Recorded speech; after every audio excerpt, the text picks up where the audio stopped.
So you are very lucky. You are very lucky because you know how the web works, right? I mean, I take it for granted, right? And we all take a lot of things for granted every single day. But is it the reality? Not always. And that's a problem I'm facing all the time. I grew with the web. I learned everything I know because I was able to follow all the incremental changes done to the web from, the old days where you were using just HTML and some images to make a website to the more complex websites we are working on nowadays. And I'm learning something new every single day. And as I keep learning new things, sometimes, I just forget that what others know. And so, as an open source developer, what can I take for granted? What can you take for granted? Take a simple example, a browser, right? Simple enough. Everybody knows what a browser is, right? No, that's wrong, obviously. Not everybody knows what a browser is.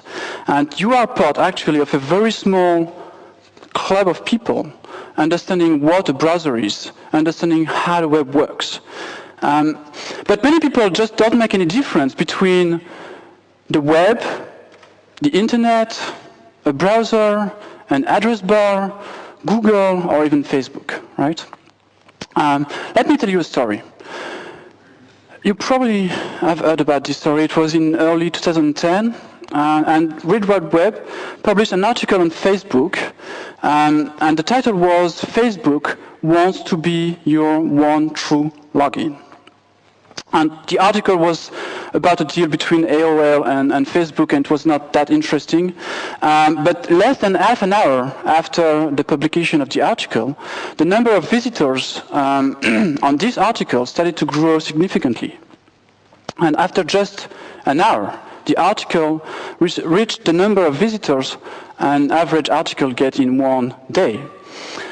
So something strange was happening, and the comments on the article looked really weird and totally disconnected from the content of the article itself. Why won't you let me sign in? Or all I wanted to do was log in to my Facebook account. I don't like this new way. Or I need the old Facebook, this new one is very bad, boo! And hundreds of similar comments. What was going on?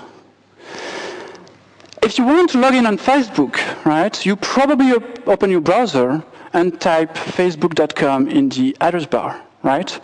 Or you created a bookmark for it. But apparently, many people do not do this. Instead, they go to Google, they type Facebook login in the search box, and then they click on the very first result, right? Blindly. And that day, Google thought that this article I've just talked about was the most relevant page for the Facebook login keywords.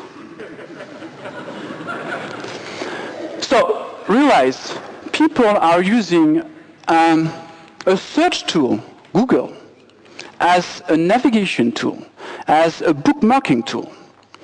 And that sounds scary, right? So at some point, the website had to add this small text to warn visitors, right? Dear visitors from Google, this website is not Facebook, right? This is a website that reports news about Facebook and other internet services. So then they had some, ads for them. Click here and become a fan of Read Wide Web on Facebook and receive our updates. And the last part is quite interesting, actually. To access Facebook right now, click here. Simple enough. For future reference, type facebook.com into your browser address bar or enter Facebook into Google and click on the first result. We recommend you that you then save Facebook as a bookmark in your browser. Can you see the problem here? There's a big problem. Unfortunately, to understand that, you need to know what a browser is. You need to understand what an address bar is, and you need to understand what a bookmark is. And obviously, those guys, they don't know what those things are, right? This is how the page looked like back at that time, right? Yeah. Can you see? It is almost exactly the same as the Facebook page, right? I mean, the colors, blue, red, why not, you know? So, obviously it's not Facebook. And I think the point is, whenever you need to code, you need to use the right tool for the job. Don't use Google if you want to go to log into Facebook, right? Easy enough. That's the same with the code. Use the right tool for the job. And if you think that, you know, the large majority of people knows what a browser is, if you think that it was really about a small minority, there's a video recorded by Google in 2009.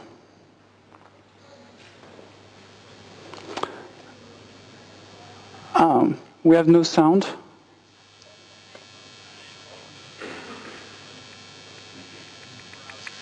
It doesn't work. Sorry. Okay, so basically,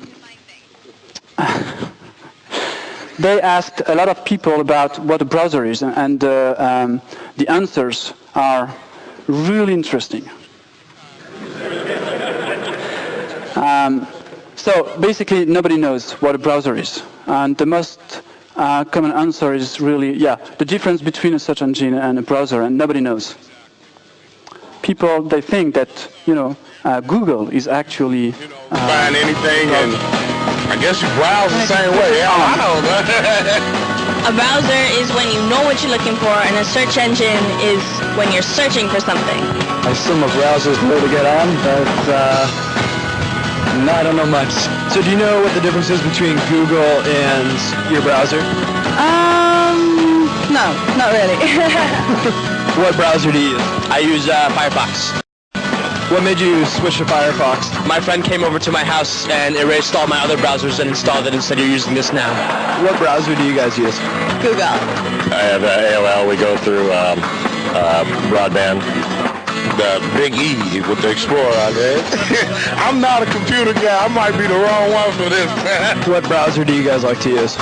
We use Google. I use Google. Google predominates the market, obviously, but occasionally I like to go to Yahoo just to give them some business. Yeah, I use Internet Explorer and Mozilla Firefox. Oh, is that your internet browser? Help! Have you heard of Google's browser, Chrome? No, I haven't. No. CHROME? No. What is that? Crown? No, I have not.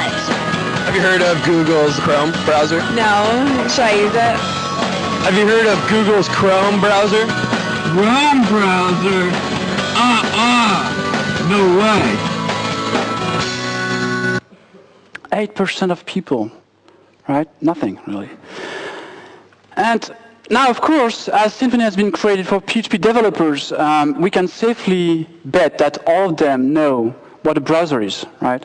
But can I take for granted that they know about CSOF tags, for instance? Probably not. What about XSS, right? Simple enough to understand. But then you need to understand that the context is actually important for cross-site scripting. So it's not that easy. What about dependency injection? Again, simple enough to understand. Not that simple to use on an everyday basis. And so obviously something that not a lot of people are familiar with. What about MVC? Everybody should know what a controller is, right? No, probably not. What about object-oriented programming? Yeah? No. Obviously, you don't know anything about that. So you cannot take for granted that everybody knows what object-oriented programming is and how to use that. So whenever you are writing some code, you need to define your target, right? Where is going to use your software? And you need to draw the line somewhere. You can't create something that will be used by everybody, right? I like this picture about computer science, right? With some really useful books about Spotify, Facebook, WordPress, whatever. And that's not even true for WordPress, right? They own 15% of the web. I mean, 15% of the web is done with WordPress. That's huge. They have a massive community. But not all developers can work with WordPress, right? Some of them just download the software and that's all. Some others are able to tweak it, perhaps install some plugins, and some others are able to understand the code and fix bugs in the code. And then there are also people, probably a lot of you here in the room, you can understand how WordPress works. You can probably change or fix some bugs. You can probably create some plugins. But you don't want to use WordPress. Right? And that's okay. That's okay. And you know what? The WordPress guys do not care about the fact that you do not care about WordPress. They have their target, right? Some of the PHP developers. And they develop the product for them, not for us, right? So what about Symfony? Same story here. Our target is definitely the web developers able to understand, to learn object-oriented programming, dependency injection, MVC, and that represents a lot of developers out there. But even then, depending on the developer skills, depending on the number of developers you have on your team, depending on the requirements of your projects, you might need to take a different approach. And that's why we have Symfony, the full stack framework. That's why we have Silex, which is another way to create and to build websites with Symfony and the Symfony components, right? 3 different approaches to be able to create a website. Take a simple example, Drupal and Easy Publish. 2 projects, 2 open source projects, 2 CMSs, 2 projects created a while ago, right? And one chose to use Symfony, the full stack framework, and the other one decided to use some of the Symfony components. And there are many reasons behind this decision, but one of them was the skills of the core team, right? And what they learned before doing Symfony. So the conclusion is there is no one true framework, except for Symfony. And technical decisions should be based on the context, right? The team, the requirements, the methodology we are using, the schedule, a lot of things really. And diversity is really good, and competition is good, right? I'm going to talk about that a bit more later on, but now I want to tell you another story, a story about a mouse, a computer mouse, of course. So when I was young, I had access to some great computers. I'm going to talk about my very first computer later on, but first I want to talk about the first Apple computer I had access to. It was this. It's not this one, but this is an image of the same model. So it was a Macintosh LC that my father got for his work. And so from time to time, I had the opportunity to work on and to play with it, really. It was really a beautiful machine, but that's not the point. It was the very first time ever I had to use a mouse. And don't ask me why, but I started to use the mouse the wrong way. Yeah, you might be wondering what does it mean to use the mouse the wrong way. So I used it upside down or backwards. That's not that easy to explain. So, and I'm probably the only one to add this idea, really weird. So let me show you. So this is a mouse. And when you move the mouse to the left, the pointer on the screen moves to the left, right? If you move the mouse to the right, the pointer moves to the right, right? I'm not going to explain what it does when you move up or down. I think you get the point. And that makes a lot of sense, really. Now, imagine that instead of using the mouse like this, you reverse it like this. Still a mouse, right? Not very practical because the buttons are not that easy to click. Not practical because the cord gets in your way. But that's how I started to use a mouse. And obviously, when moving the mouse to the left, the pointer on the screen moves to the right, and the other way around. It was really odd, but after some practice, it became natural. And actually, I was really comfortable with the way of using a mouse. A few years later, when I got another computer with a new mouse, I finally understood and learned the right way to use a mouse. And guess what? It took me a while to learn the proper way. I was so used to the old way. And so it was annoying as hell.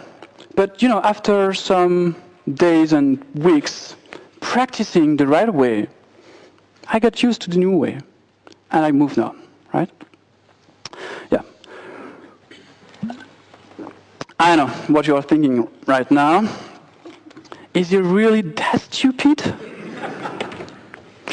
And I'm not the only one. Even Apple made the exact same mistake at some point, right? If you are a Mac user, you probably use, 2 fingers to scroll in a browser, for instance, to scroll pages in a browser. And at some point, Apple decided to change the meaning of that gesture, right? So depending on the version of the operating system you have, it does not do the same, right? I don't even know what it does when I do that or that. It's just natural, right? So it works in a different way. And whatever version you are using, I bet that this is the preferred way for you, right? Doesn't matter which one. And I bet that you can find similar examples in your own life, right? Yeah? Okay. Let me tell you one example. If you are a Symfony 1 user and a Symfony 2 user, you have one example. When we changed the coding standards, right? And when we did that some years ago, I found the new coding standards for Symfony 2 really ugly, right? Looking, at some Symfony 1 code at that time, I found the code beautiful, really. I mean, not the content, just the look of the code. But, after just a few days working with the new coding standards, I was comfortable with it. And what about Symfony 1? So ugly. So it doesn't matter, really. Just a few days and done. So whenever you are working on some code, you make assumptions, right? Because you are used to do things in your own way. You are comfortable with your way of doing things, and slowly you start to think that your way is actually the better way, or perhaps the only way. Your brain gets accustomed to anything very easily. It's just a matter of time. So if something seems logical to you, that's not always because this is the right way. It's probably just because you are used to it. And at some point, you don't even realize anymore that something is wrong or annoying. It just feels natural and probably awkward to others. So this is a very simple example. Again, in Symfony 2, in an early version of Symfony 2, there was this parameter optional constant in the input option class. And it allows to define a command line option where the parameter, the value, is optional, right? Minus, I don't know, dB equal something, right? Is it optional or not? And I had many questions about that constant. People kept asking me, what does it do? What does it do? And they thought that this setting was to be able to have an optional option, which does not make any sense. An option is optional by definition, right? And yeah, I was really annoyed about all those questions. It looks really stupid to me. And at some point, I realized that this constant was actually misnamed, right? So we renamed it to value optional. And I never, ever had a question about it since then, right? But it took a lot of time before I realized that people did not understand what it was about because I gave it a wrong name, right? I was the one who did something wrong. And that's why using external libraries is always a good idea. Don't reinvent the wheel, right? And that's why Composer was badly needed in the PHP world, right? That's why having decoupled Symfony to a set of components is very important for us. By adopting a custom set of libraries, the PHP community is really coming together, and that's a good thing for PHP. And of course, many Symfony core developers, they have been working for years on the code, and as such, it is sometimes difficult for them to recognize the problem in Symfony. And I'm not talking about bugs, but more about how things work, right?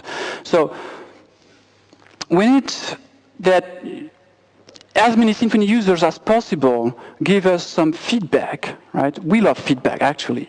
So don't take anything for granted. It's not because we have done something in one way that this is the right way, right? So give some feedback if something, does not feel right in Symfony. So Symfony can evolve. Symfony must evolve, but it can evolve only because we have some feedback. And actually, I don't think we are going to add that many new features in the upcoming releases of Symfony, the core framework, I mean. But I'm pretty sure that with time and feedback from our users, many features we have today will be made easier to understand, simpler to extend, and made more powerful than what they can do today. Some days ago, someone complained about the complexity of the Symfony security component. I don't know why. And I know that many people think the same. Even me, actually. So it's really powerful, it's really flexible, but to be able to customize it, you need to understand how it works. It takes a lot of time, and the documentation probably does not help that much here. The good news is that based on this feedback and some other feedback, Jordi started to work on a way to simplify the most common needs. So there is a pull request, there is the URL here, and so you can help us on this one. If you have ever used the Symfony security component or the security features in the full stack framework, take some time to think about the frustrations you had with it, or the problems you had with it, and contribute something to this pull request so that in Symfony 2.2 we can have a simpler way to configure and to tweak the security component.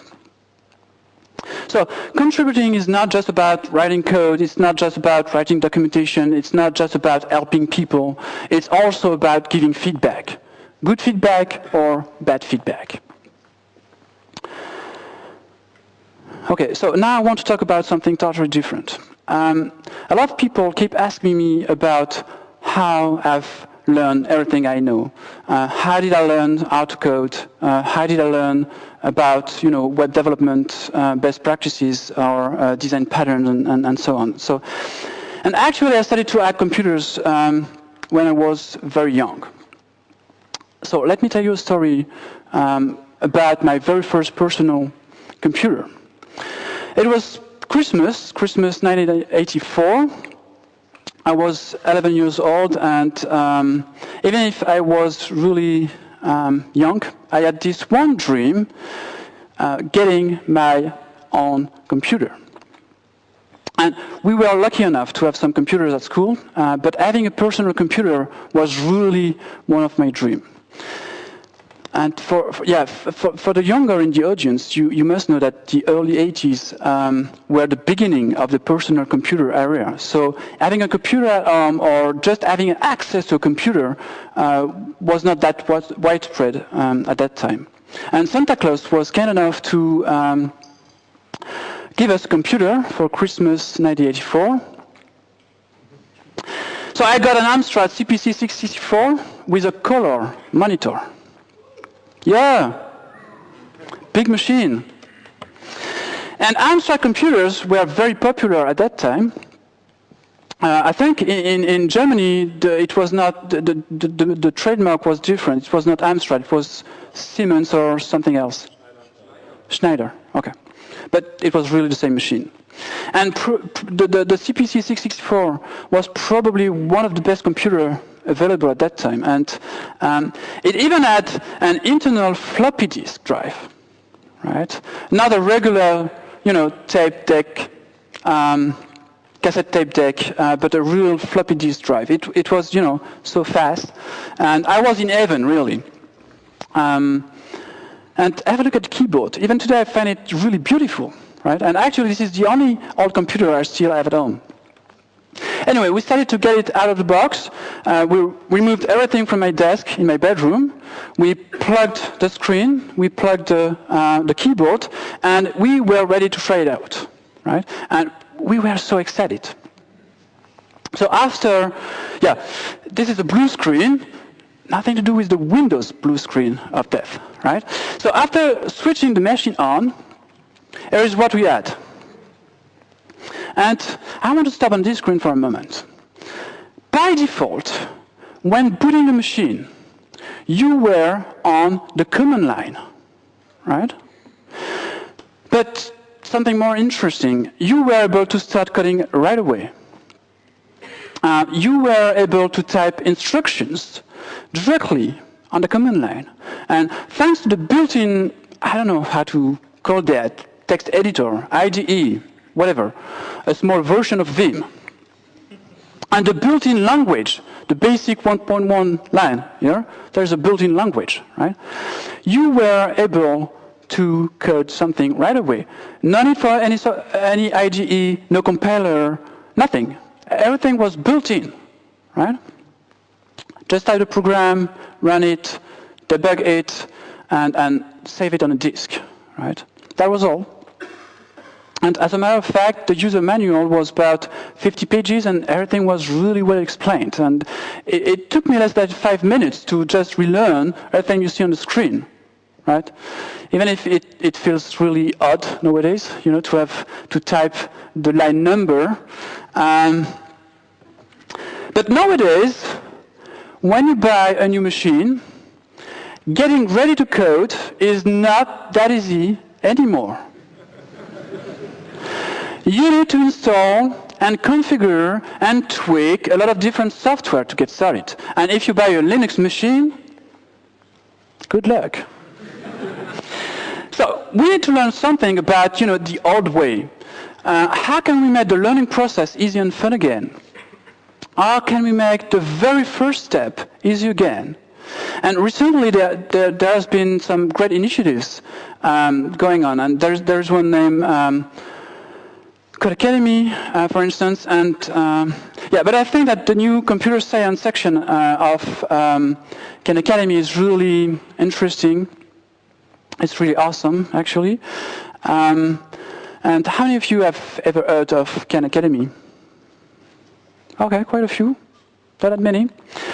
Okay, so the Khan Academy story is amazing by itself. The founder, Sal Khan, worked for a hedge fund in the US, and during his spare time, he was helping his cousins with math problems, right? And at some point, because he was helping so many members of his family, he decided to record some videos, and he posted them on YouTube for free, right?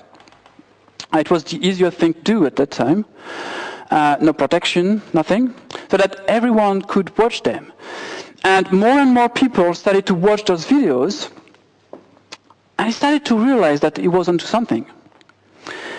But instead of creating a company, remember, he worked for a hedge fund, right? He started a non-profit. And that's the Khan Academy. So if you want to learn more about this story, this is really an amazing story. I really recommend you to have a look at the TED talk he gave some years ago, I think, 2 years ago. So go to TED.com. TED.com. It's quite interesting. So the Khan Academy announced a new computer science a couple of months ago, I think, and it's really awesome. Basically, it allows you to start coding in the browser with JavaScript, and the experience is just amazing with the videos explaining everything, with the fact that you can try out whatever you want directly here in the browser, and you see the results right away. So here is a small snippet of the very first video available on Khan Academy. Okay, can we have the sound, please? Okay, there is some sound.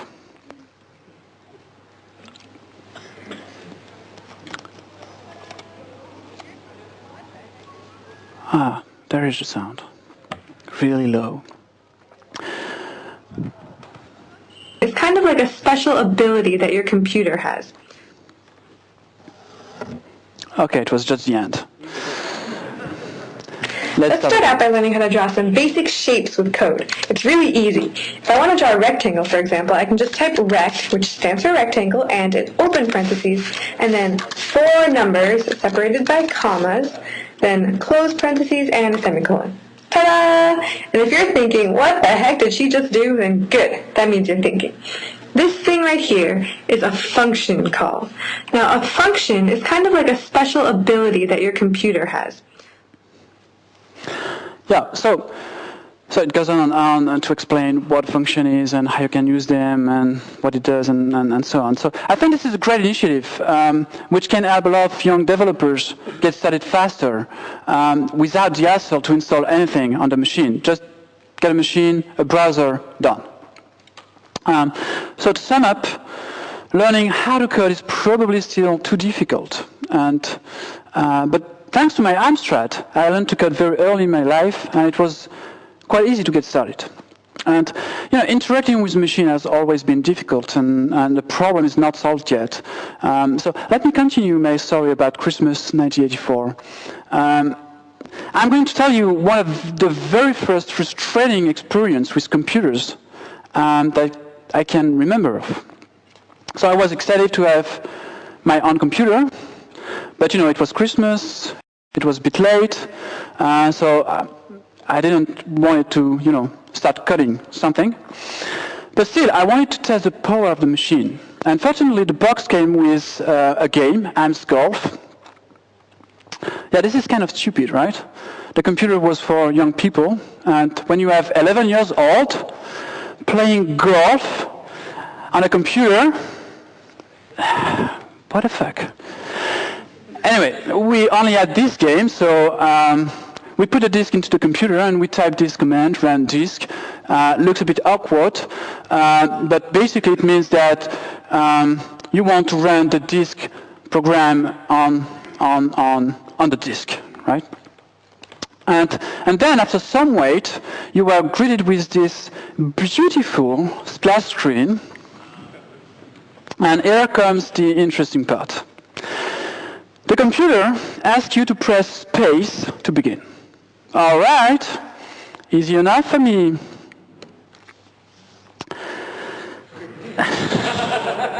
Yeah, so I've just pressed the space letters, right? But nothing happened. And we waited some time, we thought, okay, the computer is probably doing something really interesting before starting the game, whatever. But no, even after, a solid 5 minutes of waiting, nothing happened. And then I realized that, I must have made a typo somewhere, right? So let's try again, so, and nope, still doesn't work. Okay, so I thought, okay, I know, I made a typo, so I need to reboot the machine so that I can start from scratch. Right? So we reboot the machine, and now type the letters slowly just to be sure there is no typo, right? But no luck. The damn machine did not want to understand what I was trying to tell it, right? Wait, I know what's wrong. We must probably hit the return key at the end, right? Makes sense. Guess what? No. Doesn't get any better. We got stuck there for a while. We were about to give up, and then at some point, by chance, someone hit the space key. And we were, wait, what have you just done? How is it possible? And we had no idea how we got it right, but we were in, right, at last.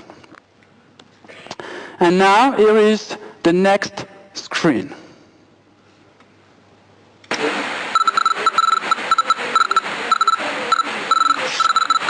Yeah, we don't need the sound here. Are you kidding me? I've tried to get this screen for the last few hours, and now you ask me to read the damn instructions? And that's a typical problem in our industry. Everything is so complicated for newcomers. And yeah, it makes me smile and it makes you smile today, but I can tell you that I was very upset at that time. And of course, fixing it would have been easy enough. Make the text more explicit, or try to better explain what the computer expects from you, or just put the space letters in, lowercase, so to avoid any confusion.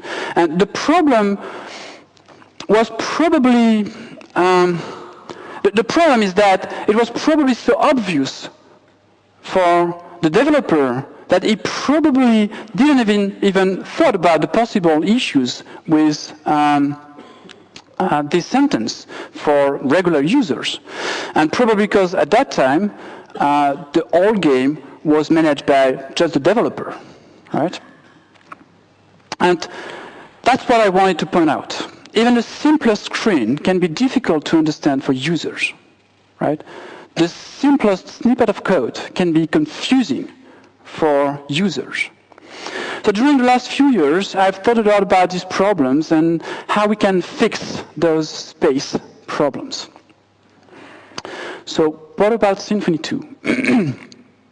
I'm the first to admit that we are not there yet, right? I've given an example a few minutes ago with the security component, but at least we are working out to make the usage of Symfony as simple as possible for our target, of course. And that's not easy because we want Symfony to follow the best practices. We want Symfony to implement, the design patterns. We want Symfony to be the best framework for professional developers. But at the same time, we need to make it simpler and easier to grasp for newcomers. So what have we already done? Whenever we can, we try to improve, for instance, the error messages we have in Symfony. Based on the feedback we have, we try to catch the common errors. There is a very simple example. So this is the Symfony class loader, and if there's a typo somewhere in the class name or the file name, so if there's a mismatch between the class name and the file name, Symfony will tell you that there is a problem, right? And I think that you can lose hours trying to find a problem. Here, Symfony tries to help you find the problem faster, right? Another example is the Symphony Console, where if you make a typo, then you have some error messages, and we try to give you the right command name, right? That's also why we have the WebDebug toolbar and the profiler, right? And the Symfony Standard Edition is also a step in that direction. I wanted to simplify the very first minutes you have with the framework, right? That's why you can download an archive instead of just cloning the repository. That's why you can download an archive with all the vendors included so that you don't need to run Composer on the command line. And that's why the standard edition comes with a set of pre-configured bundles, and that's why we have this small application where you can configure Symfony without editing a configuration file. And that's also why we have some code examples bundled with the Symfony Standard Edition, right? And we also have some nice screencast, cookbooks, books, tutorials in the documentation. But at the same time, we are still lacking some great stuff from Symfony 1, like a bundled admin generator or a Jabit-like tutorial. So there is room for improvement, but we are working on it.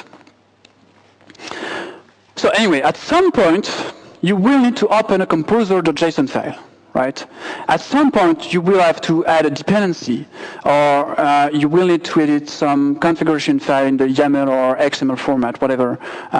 You will have to run something on the command line to clear the cache, or to run PHP unit, whatever. So how can we make those things easier too? I know that, many of you probably think that those are the basics, and everybody should be able to edit a YAML or a JSON file or run something on the command line. But the reality is different.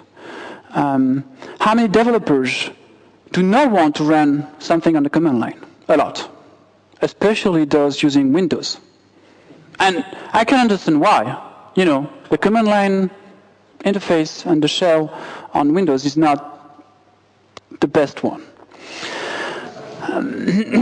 Okay, so one answer can be just use an IDE, right? Like Eclipse or NetBeans or PHP Storm. They all have native integration with Symfony and Twig. They have integration with PHP unit. They have some kind of integration with the web servers and so on. But many people find those IDEs too slow, or they prefer to use a text editor like TextMate or Sublime Text or Notepad or Vim. But yeah, if you're using Vim, you know how to run a command line. Yeah, so it doesn't qualify. And the problem is exactly that. There are so many options out there. Which one do I need to use? Take two developers randomly, and they probably are using a different IDE or text editor. Let's talk a bit about Composer. So you all know that Composer is probably one of the best things that happened to PHP in the recent years, and it's a great tool to manage your dependencies in a much better way than what we had with Pair, but at the same time with an increased complexity. Right? With Pair, it was really easy. Tap a command line, install blah blah, done. And the dependency was installed globally on your machine. Very easy, right? With Composer, it's a bit more involving, right? You need to edit a JSON file. You need to take care of not messing up with the JSON format, right? Don't forget to remove the comma if this is the last line, and so on. So it is a bit more involving. And then after editing the Composer to JSON file, you need to run Composer install or Composer update. So it is a bit more complex than Pair. And that's a common pattern. Solving a problem the right way, most of the time, leads to more complexity. Right? And most developers in the community do not perceive that increased complexity because they learn everything as we created them, right? So for experienced developers, no big deal. But for newcomers, all those things can make the very first moment with the framework frustrating, right? And as you can imagine, that's not a good thing. You can't not just download the framework. You need to understand Composer. You need to understand all those stuff before being able to use it. And I've been thinking about this problem for quite a long time now, and that's why we created SymfonyLive's Desktop a couple of months ago. And SymfonyLive's Desktop tries to solve the issue, or some of the issues I've just talked about. And if you have not downloaded it yet, it's a desktop application that you can install and run on your machine, and it eases the management of your PHP application. So it does not replace at all. It does not replace your text editor or IDE, but this is a great add-on to your IDE or text editor. How many of you have already downloaded SymfonyLive's Desktop just to give it a try? Okay. So it's free. It works on Windows, Linux, and on the Mac. And basically, you connect with your SymfonyLive's Connect account. You all have a SymfonyLive's Connect account, I suppose. And then, as you can see on the left, you can manage your projects. So all the projects you created on your Connect account. And for each project, you can look at the project, you can clone the project, and at some point, you will be able to bootstrap a new Symfony application. So that's not the case today, but in a future version, you will be able to just start a Symfony project just by clicking a button. Right? And after setting up the project, you have access to a bunch of features. We don't have that many features right now because this is just, an alpha version, preview release, but more cool stuff are in the way. So the main feature I want to talk about today is the composer integration. So Desktop abstracts the composer complexity, and it allows you to manage your dependency from a nice interface. So if you don't have any composer.json file, it can create one for you. So it gets a product name, you can change it, and it creates the composer.json file for you. So it's empty, and then you can add a dependency. As you can see, we have the completion, which means that you don't need to remember the name of the package. You want to use the console, type console, it will find the package, then you can choose a version. Again, you don't need to guess the available version. You just, have a combo box with all the available version. You add all your dependencies, and then you can install them, right? And as of today, we have all the packages listed on Packagist. So if you're using a private repository, they won't show up, right?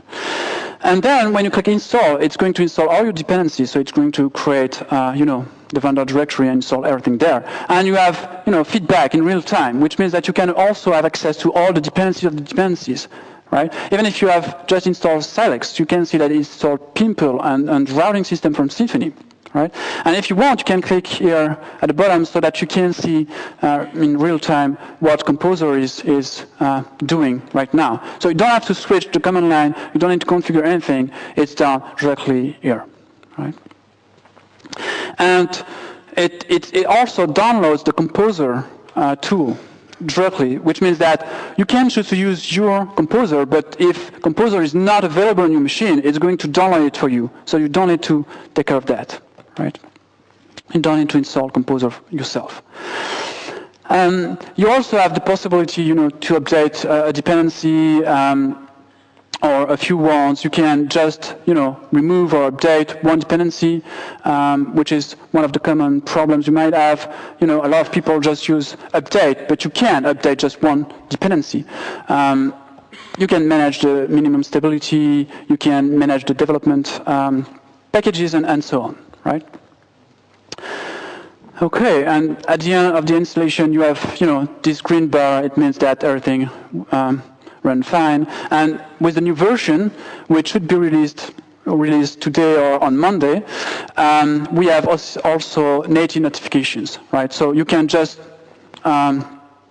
ignore the output, and you will have a notification saying if everything went fine or not, right? So that's the main features we have for Composer. We also have integration with the Symfony command line tool, so if you want to run any commands, you can do so. So we recognize all the commands, all the available options and arguments, and so on.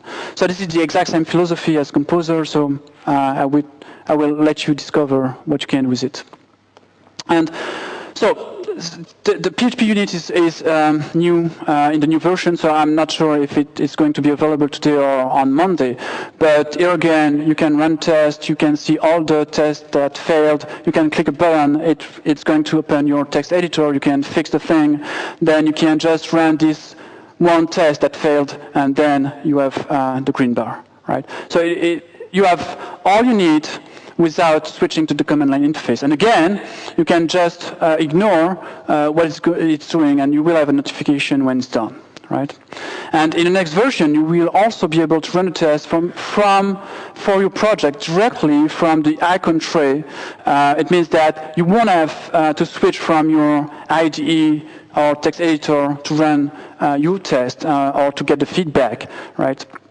Thanks to the notification system. So desktop won't get into your way. So that's SymfonyLive's desktop. This is just pre-release, and I hope you will enjoy using it. And of course, again, send us some feedback. This is really much appreciated because this is just a pre-release. So if you want us to integrate something, change something, or whatever doesn't work the right way, please send us some feedback. So this presentation has been proudly delivered with a German Mac. Yeah, with a German keyboard. Yesterday, my laptop fell down and it broke, unfortunately. So I had to buy a new one yesterday in a rush with this wonderful German keyboard. So this morning I had to install Keynote and all the things to make this happen tonight. But I won't keep it, right? So, because I like Germany, but not too much. So I won't keep the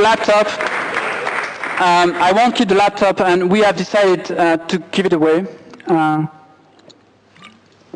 to the next developer hired by SymfonyLive, right? So if you want to work for us, send an email to this email address, and the first one to be hired will get my very own personal laptop. Okay, thank you.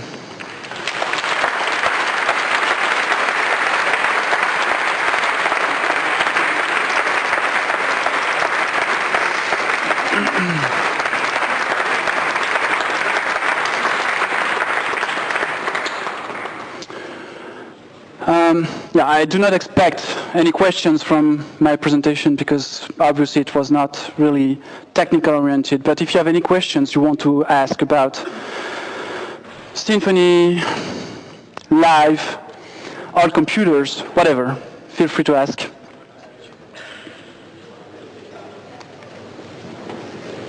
Okay, you want beers. Fair enough. Enjoy the beers.